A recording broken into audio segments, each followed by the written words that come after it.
East Africa, and many thanks for joining us on yet another edition of Bottomline East Africa here on KTN News on this first day of April 2016.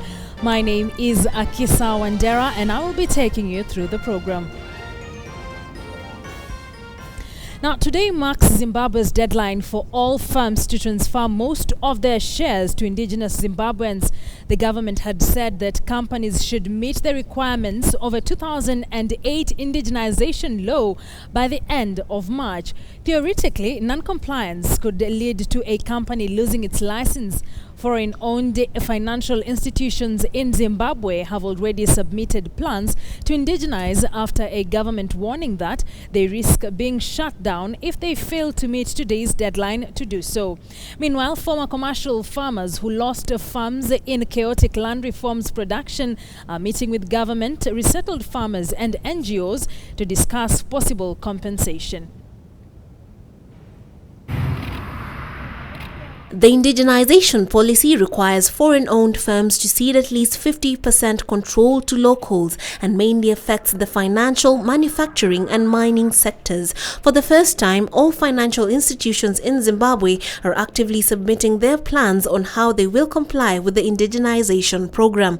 With unemployment reaching desperate levels, anxiety is brewing among Zimbabweans. This is because the closure of any foreign-owned firms for failure to comply with the policy amounts to further job losses. Foreign-owned firms include those from the UK, South Africa and China. Concurrently, government officials met with farmers, Western ambassadors and non-governmental organizations on Thursday to discuss compensation of evicted white land owners. Paying back the farmers is part of measures to try and end Zimbabwe's isolation by the West. Finance Minister Patrick Chinamasa says the government may issue treasury bills along with imposing a land levy to raise funds for compensation, a process that may take a while to implement. Just knowledge of that amount will help tremendously in deciding which way to go. I don't think we can start talking now about which way to go, whether left or right or forward, unless we know the figure. Once we know the figure, and I think that we then enter into the next round of discussions, which is what are the modalities for payment. And on that, I'm committed. Government is committed. President Robert Mugabe's land reforms have led to the eviction of around 5,000 white farmers over the past 16 years. More than a dozen farmers have been killed in the process. The land seizures, along with allegations of vote rigging and rights abuses, all denied by Mugabe, led to Zimbabwe being targeted by stiff sanctions from Western donors, compounding in economic plight. Gilbert Lowry is a victim of the land seizures. His farm was taken in 2002. Where land is just taken away from you and people move on a daily basis, and that you have got no recourse to the law and that there's been no compensation coming forward. I think today is quite significant. It's for me a start of a process here. I hope to see outcome of this workshop.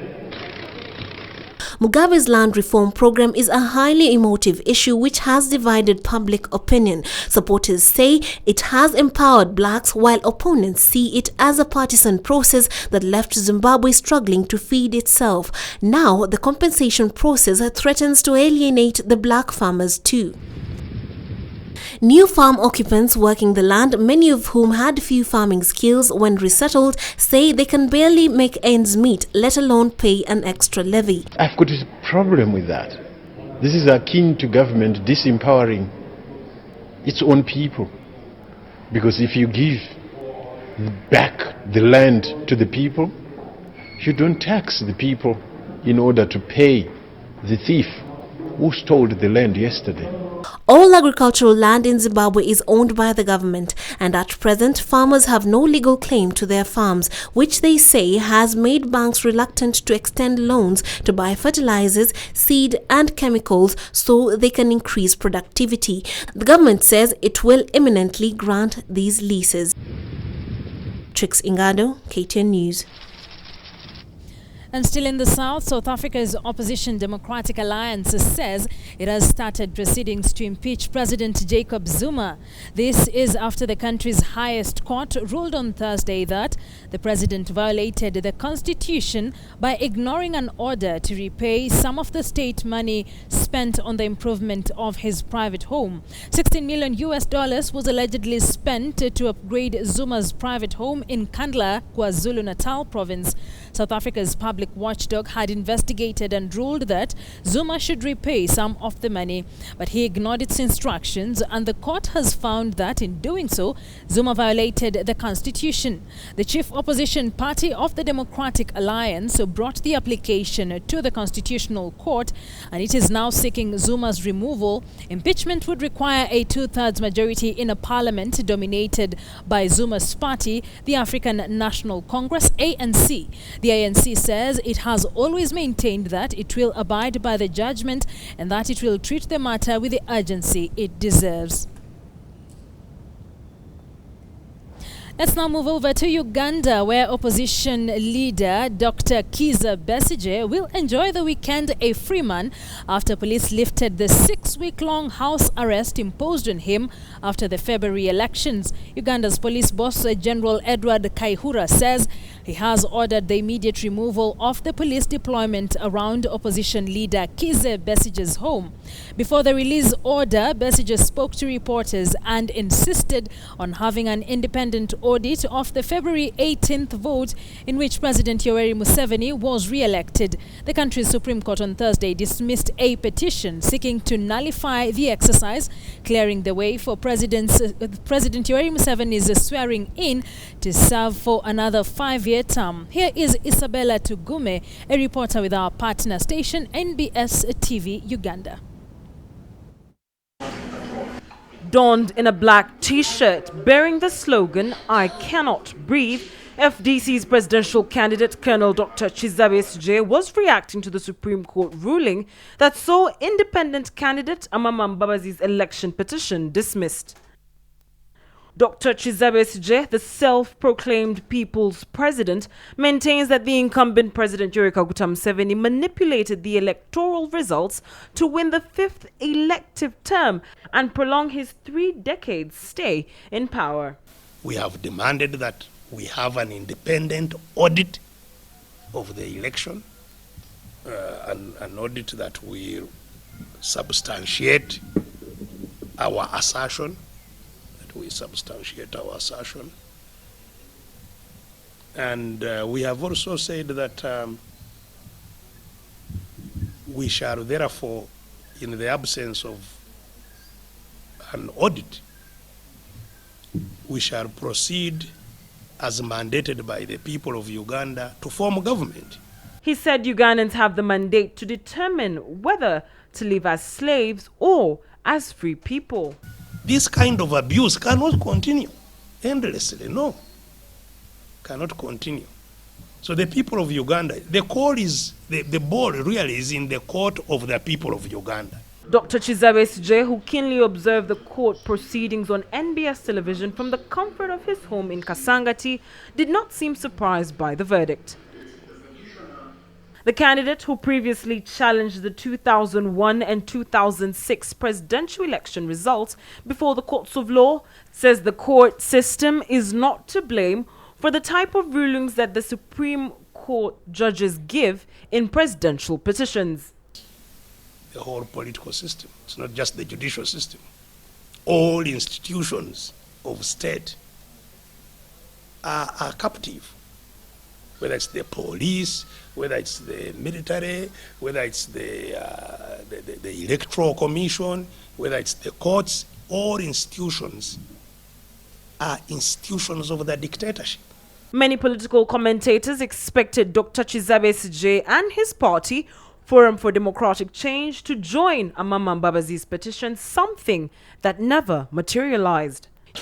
Uganda's main opposition leader, whose home has been put under siege by the police since the February 18th polls, continues to decry the manner in which he is illegally being detained, depriving him of his human and constitutional rights. I am detained in a place not authorized by law and I am illegally detained because it is more than 48 hours. Those are the two areas that I'm seeking protection. The FDC candidate, retired Colonel Dr. Chizabe was not at all surprised by the verdict on the election petition. However, he continues to call for an independent audit into the election that was on the 18th of February 2016. Now, two former senior Rwandan military officers have been sentenced to up to 21 years in jail on charges of inciting the public to cause an insurrection and links with exiled critics of President Paul Kagame. The two were arrested in 2014 and charged with what the prosecutor termed as links to Patrick Karegeya, a Kagame opponent, former spy chief who was killed in 2014 in South Africa. The prosecution also accused them of having links with another exiled opponent of Kagame, former Rwandan Army Chief General Faustin Kayumba Nyamwasa, who survived an assassination attempt in Johannesburg in 2010. The military court in Kigali handed Colonel Tam Byabagamba, who once served as the head of Kagame's security detail, 21 years in jail and 20 years to Frank Kanyambo Rusagara, a retired brigadier general. Rusagara and Byabagamba denied the charges throughout the trial. They said they planned to appeal against the sentences. The court found Byabagamba was guilty of inciting the public to insurrection, tarnishing the image of the government while holding an official position, obstructing a criminal investigation, and disrespect to the national flag. Now, newly elected Central African Republic President Professor Faustin Archange Touadera has pledged to restore peace and bring reforms to end years of conflict in the country. Touadera said he would introduce reforms to end years of violent turmoil in the impoverished landlocked nation. Lilian Odera explains. Faustin Archange Touadera was sworn in Wednesday as Central African Republic's newly elected president. The former prime minister won a presidential runoff last month in what was widely seen as a step towards reconciliation after years of violent turmoil. He said at his inauguration that his government would work to restore peace and bring reforms to end years of conflict in the country. The main priority after this election is security, lasting security, and the restoration of law and order. Security is the main priority of the state, and I'll make sure that all measures are in place to ensure that all Central Africans live in peace and security in the whole country. But huge challenges remain in CAR, one of the world's most unstable countries, which is divided along ethnic and religious lines and is largely still controlled by warlords. Touadera also pledged to disarm the country's rival factions, reform the armed forces, and boost the agriculture sector. Once a new government is in place, France is expected to resume a planned withdrawal of the remaining 900 of a force of troops it sent to the country during its turmoil. An 11,000-strong UN peacekeeping mission of other nationalities will remain in place. For many on the streets of Bangui, their hope is that the new president can restore peace and stability that has been eluding them for the last few years. What we want is to change the perception of the people abroad and also in Bangui. We still have rebels in the country who manipulate and mistreat the people. There needs to be unity in the whole country, especially up-country. The challenges that await the new president are many, especially socially. The country has been through a lot. Our living standards are very low. And now that we have a new president, I hope that he can now address all the social ills. In one bright spot, the country's economy grew by 4.9% last year, the biggest growth in 16 years, as it began to emerge from years of conflict. In 2013, it had contracted by 37%. CAR, a former French colony, suffered the worst crisis in its history in early 2013 when mainly Muslim Seleka fighters toppled President Francois Bozize. Christian militias responded to Seleka abuses by attacking the Muslim minority. a fifth of the population fled their homes to escape the violence. Lilian Odera, KTN News. From the CAR, let's now get back to the East African community where, in yet another radical economic move, Tanzanian President John Pombe Magufuli has announced that he will slash salaries and by senior civil servants.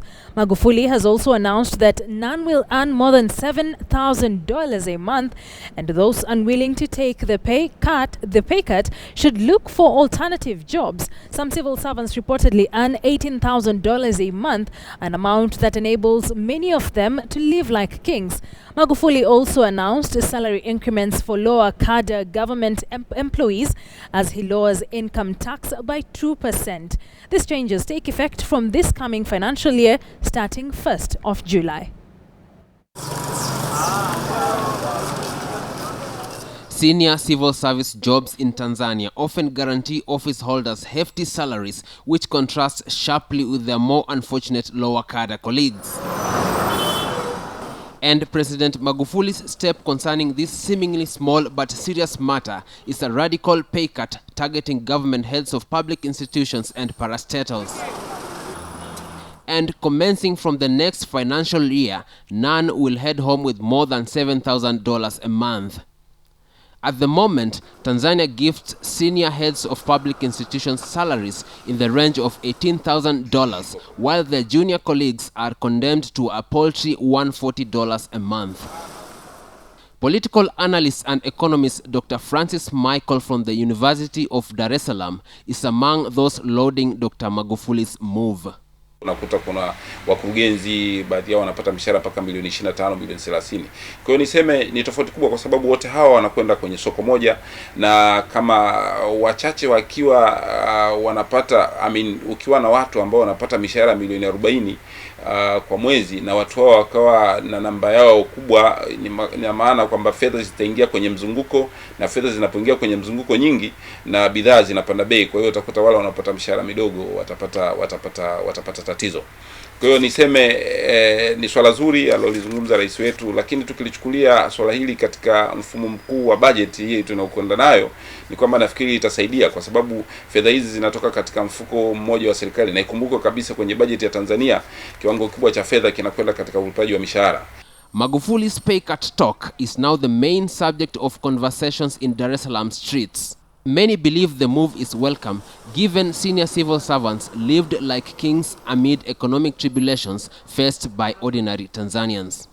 Zoezi hilo ni nzuri na wala halina shida, na kweli hata mimi nalifurahia. Mimi naona kama itakuwa ni swala nzuri kwa sababu mimi nadhani maisha yaliyopo sasa hivi kila mmoja tuweze kuishi tukiwa wote sawa, sio kila mmoja aweze kuwa juu mwingine afanyaje.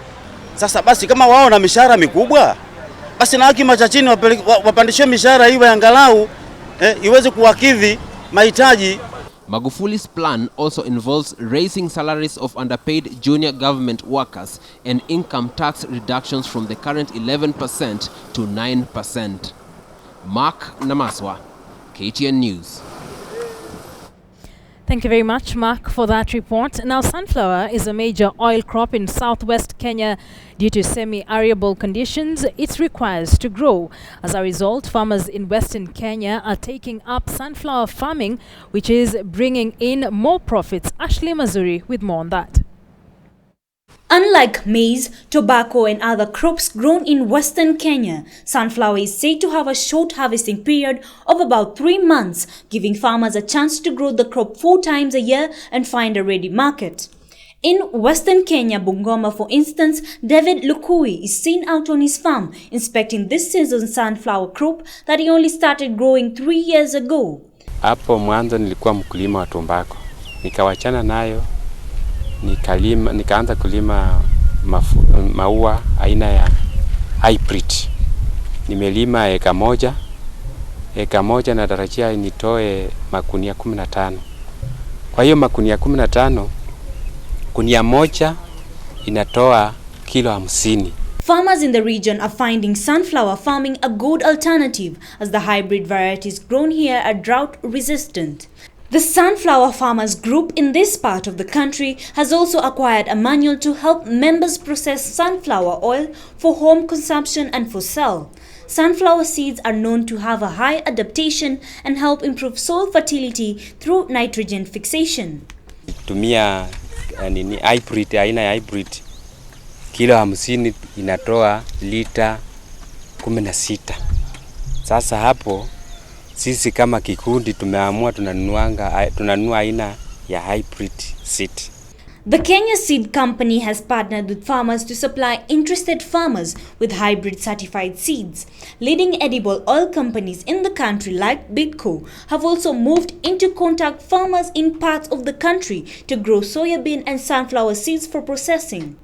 The Kenyan consumer today is opting to cholesterol-free oil, and the sunflower market has grown in recent years, and consumers' cooking needs shift to buying oil without low or no unsaturated fats.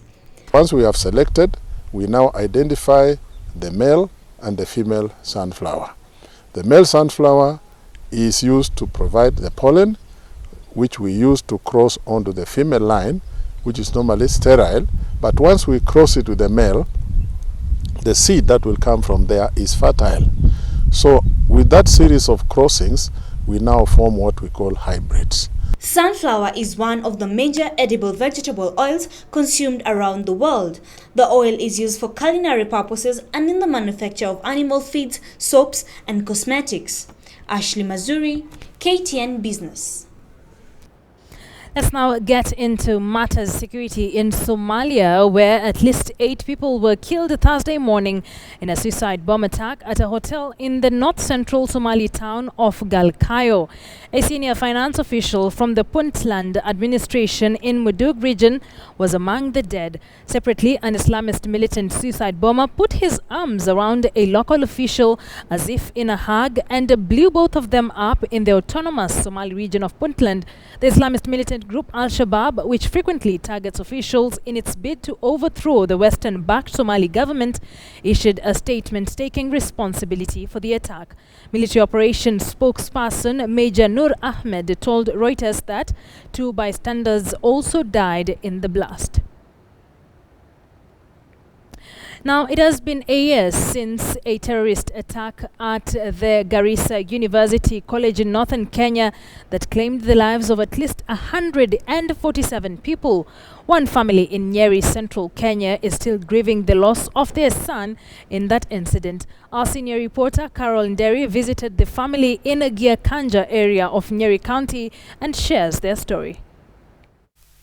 In this homestead tucked away in Wamagana area of Tetu in Nyeri County, a solemn cloud hangs heavily over this humble home. They are reminded that a time like this, a year ago, they lost their beloved son in Garissa. Their last-born child, Charles Kagoro Wanyire, a 25-year-old second-year university student, was pursuing a degree in business management before his life was mercilessly cut short by terrorists. A pain that his father, Joseph Wanyiri, describes as too unbearable. And he was not physically damaged by the bullets. He was just shot, I think, once here. The bullet came through this left eye. At just the tender age of 25, Kagoro lost his life. The family is praying for grace daily to cope with the reality that their son is no more. They do not understand why. But forever in their hearts, they will continue to miss him. News that their son's university had been attacked came as a bullet tearing through their hearts. And this led to a frantic search for their loved one in what became as the most agonizing days for the family. We stayed for 5 days, tracing the body at Ichiromo. And we could not find the body. And nobody seemed to have prepared Joseph's family for what lay ahead. Because it was easier to identify the bodies by fingerprinting. So when we went there, fortunately, we were praying that we either get our son alive or injured, or if he was one of the victims, we get the body for the next process of burial. Wanyiri has only fond memories of his last-born son, whom he says was determined to succeed in his education. My son was very humble. very humble. And he was not only a son but a friend. He was our last born. Yeye tu ambaye alijitahidi kwa masomo. Akapata marks B+ ya kumpeleka public university. Kaguro's father fears that the family may never come to terms with the loss of their loved one. His 93-year-old grandmother Milka Wangeshi wails every time a stranger steps into the compound. Hawa ni machetani. Kiona watu wanaua watoto, na watoto ni wale mtaachia mzazi anaendelea kuzeeka. Na yule mtoto ambaye ni your hope, wanakuja kumwangamiza. Kwa nini hawakuenda huko karibu na tumesikia? Mimi nilikuwa huko Garissa. Na there is a camp, an army camp just near the college. Why didn't they go there? They mapambane na hao majeshi wanakuja kuua watoto wetu. Hard as it might be for them, they pray for grace and peace. We the parents, we have forgiven all those who did that. Na tugeomba Mwenyezi Mungu wale ambao wako na mafikira kama hayo, those who are being radicalized, those who are their masters, it's only God who can change their minds. Sio ati ni silaha ama ni sophisticated weapons from these superpowers. No, it's only God who can change their mind. And tukaanza Mungu awaguse roho yao. Besides the 100,000 shillings they got to cater for their son's burial expenses, Wanyere says the family is yet to receive any monetary help from the government. The Chinese government, however, gave this family a small token to help them out, but Wanyere refuses to disclose the exact amount they got. They are hopeful that the days ahead will get better for them, even as they continue to miss the late Charles Kagoro Wanyere. Carol Nderi, KT News, Gyakanja, Nyeri County. 1 year later, after that attack, and the KTN News team will be bringing you stories of resilience on how the victims and their families are coping as we take a look at the first anniversary tomorrow in Garissa. Our team is there and will be bringing you the events live as they happen.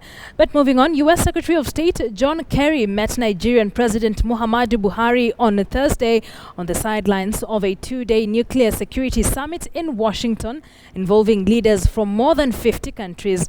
The United States and Nigeria agreed to establish working groups focused on strengthening security cooperation, the economy, and tackling corruption after day-long talks at the State Department. In a joint statement, the countries said the groups would come up with a paper within a month finalizing goals. The meetings were launched by Kerry and Nigerian Foreign Minister Geoffrey Onyema, who both acknowledged the security challenges posed by Boko Haram militants in the northeast and neighboring countries, as well as tough economic times caused by a drop in oil prices. Kerry said the United States was committed to helping Nigeria tackle the Boko Haram insurgency, although he cautioned that security forces had to avoid human rights abuses even as they stepped up the fight against the jihadi group, which has pledged allegiance to the Islamic State. And still on matters to do with Nigeria, in recent months, the army in Nigeria has taken back much of the territory lost to Boko Haram during the 5-year insurgency. While many people uprooted by the violence in northeast Nigeria are wary about going home, there is still a yearning to be reunited with their families and live normal lives again. Najma Ismail tells us more. There's a mix of excitement and anxiety at the Bakassi internally displaced camp in Nigeria's northeastern city of Maiduguri. Those that sought refuge here have heard of the gains made against Boko Haram and could be going back home soon. Some have already left. The camp had over 13,000 displaced people, but that number has reduced to 8,277. Many are waiting for word from the army about the security situation in their villages. The insurgency in Nigeria has killed thousands and displaced more than 2 million people in the remote northeastern region. 35-year-old Mariam Ali has been in Bakassi camp for 2 years. Her husband and one of her children were killed in an attack on their village by Boko Haram militants, but she still wants to return. Whoever leaves his house, the house will leave him. I want to go back home because I have missed most of my siblings and children. I don't know where they are. I pray and hope they return home. The weather is very hot. We sleep under the tent. I want to go back home. Maiduguri has swelled to double its size over the last few years to around 4 million as it has become the refuge for most of the displaced population. 9 in 10 out of Nigeria's 2.2 million internally displaced people are living with host families in the northeast rather than in camps amid food shortages that are raising tension in many households. The displaced are now leaving host families and moving to camps as food becomes increasingly scarce. The European Commission's humanitarian arm ECHO has said. It is one of the reasons many are yearning to go back home where they can work and farm for themselves. We do not have food in the house, but there is no need to fear going back to where we were before. However, security is still a challenge. Since it started losing control of territory, Boko Haram has reverted to hit-and-run attacks on villages as well as suicide bombings on places of worship or markets. The Nigerian army is working with local hunters and civilian vigilantes to try and maintain security. We are doing all what we could to see that these things will reduce the casualties because now they don't have the strength to attack or to take over any local government or any of the villages. Now their mission is they were sending suicide bombers. But thank God, even now the rate of the suicide bomb now has been reduced. We are now very, very vigilant. I'm hoping the era of suicide bombing will be over soon, because wherever you are, if you attempt to board a vehicle with the intention of coming to Maiduguri, we can get the information. We have connected with our people outside Maiduguri so that we know what kind of person is coming in and what he is carrying. Boko Haram drew global attention for kidnapping more than 200 schoolgirls in Nigeria in 2014 and is thought to have killed over 15,000 people, making it the most lethal militant group in the world by some estimates. It pledged allegiance to ultra-hardline group ISIS in 2015, raising fears that the two may start collaborating more closely. Najma Ismail, KTN News. Now, street vendors in the Egyptian city of Alexandria have been offered solar-powered carts by the government as an alternative way to power their mobile kiosks. The coastal city of Alexandria is looking skywards for solutions to the country's energy crisis. Local government authorities there have struck a deal with a company that provides street vendors with solar-powered carts. Like much of the country, Alexandria has reliable and regular sunshine throughout the year. But unlike the rest of Egypt, the city has a coastal breeze and beaches on the Mediterranean that bring in a steady stream of domestic tourism. Street vendor Rami Ibrahim said the solar carts will be able to serve visitors. As a project, it is a good idea because it will serve the beach goers, and Alexandria is a tourist city. All of Egypt's governorates come to Alexandria in the summer. Street vendors like Ibrahim are dotted up and down the city's corniche, selling snacks and meals such as popcorn and sandwiches. It is a good and new idea. We are old now, but the youths will surely improve it. Street carts traditionally rely on gas cylinders to power their cookers, but the rising price of gas makes the solar carts an attractive option. Another issue vendors suffer from is security, with illegal and informal street traders vying for trade with licensed vendors. And in order to apply for a solar-powered cart, sellers must present a health certificate, their criminal record, and a copy of their national identification card. I wish success for this project. The other obstacle we have is other street vendors who come here and try to take our place. They tell us that they have been there for their whole life. I hope security take notice of us because I have been robbed twice. I went to the police to solve this issue, but have a feeling that they are negligent of the issue, or they see it as an issue which is insignificant for a police officer to solve. Egypt, which was once a gas exporter, is going through its worst energy crisis in decades, with rising consumption and declining production, turning it into an energy importer. The government has tried to improve the energy landscape by slashing subsidies, paying down its debt to foreign energy firms, and negotiating import agreements. Akisa Wandera, KTN News.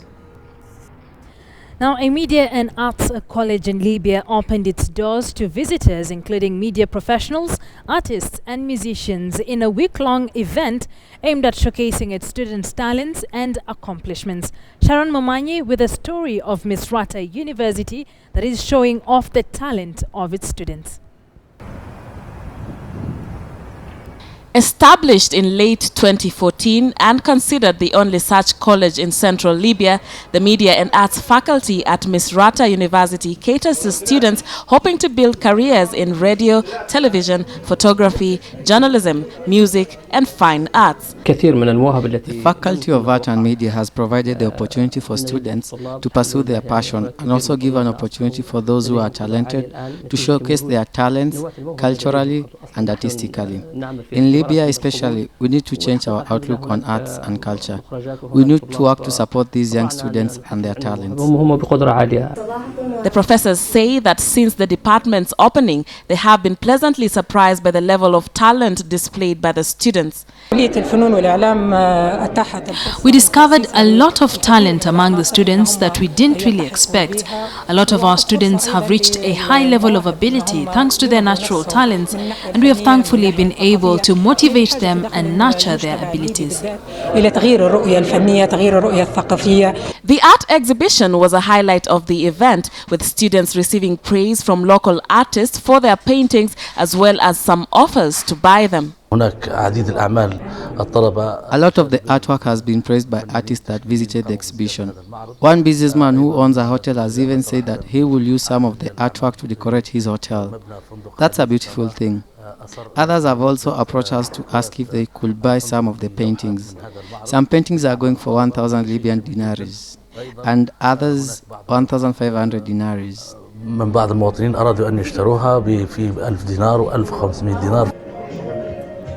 For the students, the department provides an opportunity for them to pursue their chosen careers despite more than 5 years of conflict that has plagued the war-battered nation since the Arab Spring uprisings that toppled a long-time dictator Muammar Gaddafi.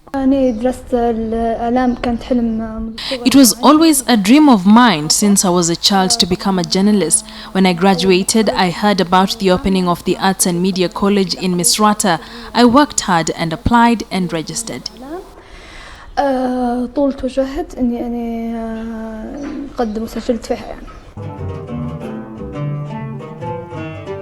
The facility is well equipped with recording studios, radio broadcast facilities and editing rooms, and has attracted some 500 students aspiring to work in the media and arts fields.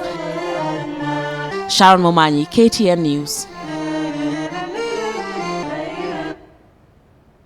Thank you, Sharon, for that report. Now, South African bodybuilding champion Tumi Masite is using exercise and bodybuilding to keep township youth busy and away from drugs and crime, while at the same time introducing South Africans to a cheaper workout option.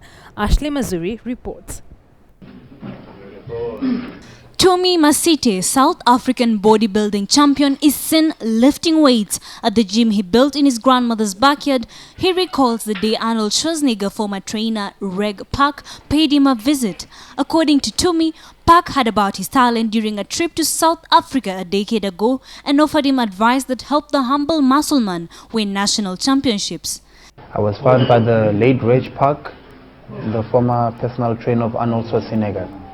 He was the guy that actually took me to Morningside Virgin Active to actually teach me about exercising, and then he also taught me about nutrition and also taught me about personal training. And now, Masite wants to pass on his knowledge and introduce poor South Africans to a healthier lifestyle. Lots of black people, they lack education about a healthy lifestyle, they lack education about nutrition. People believe that supplements are steroids. Masite still works out in the courtyard on his family home in sprawling Alexandra Township, where much of the property has been converted into a popular gym. He's opened up 2 more of his Ikasi gym branches and plans to expand further in the hope of bringing exercise to South Africans who can't afford $60 a month at upmarket chains. Currently, Ikasi Gym is helping around 50 people recover from strokes, and Masite trains young South Africans who have previously had run-ins with the law or drug problems. Fitness is a big business in South Africa. There are more than 100 branches of Richard Branson's Virgin Active, and a new Coast version, Virgin Active Red, was launched in 2014, a sign of the growing market Masite hopes to target. Ashley Mazuri, KTN News. So what were some of the big stories that happened over the week? Let's now take a look on the East African Review. We start off from Kenya, where President Uhuru Kenyatta delivered his State of the Nation address, the second last or the third before the 2017 general elections, an address characterized by heckling from a few members of the opposition. The Ugandan Supreme Court dismissed Amama Mbabazi's election petition, and this came a day or two before chief opposition leader Kizza Besigye was released from house arrest. We had the South African court order Zuma to reimburse the state funds used on Nkandla home. Of course, he used the money to build an amphitheater and a swimming pool and a cowshed in his home. He's being asked to return the money or face dire consequences. An Egyptian man hijacked a plane to deliver a letter to ex-wife in Cyprus, an issue that took the social media by a storm. And of course, let's now take a look at some of the things we should expect, not only in the East African continent, but in the world as well. The ICC is set to rule on Deputy President William Ruto and radio journalist Joshua Arap-Sang case. No case to answer next week. This is something not only Kenya but the world will be very keen on seeing how it will spin out. And the EAC Technocrats Oil Pipeline Review meeting, seeing if Uganda will see to it that they reroute their oil pipeline to Kenya and not in Tanzania. This is some of the things to look at come next week. But many thanks for joining us on Bottomline East Africa this evening. My name is Akisa Wandera.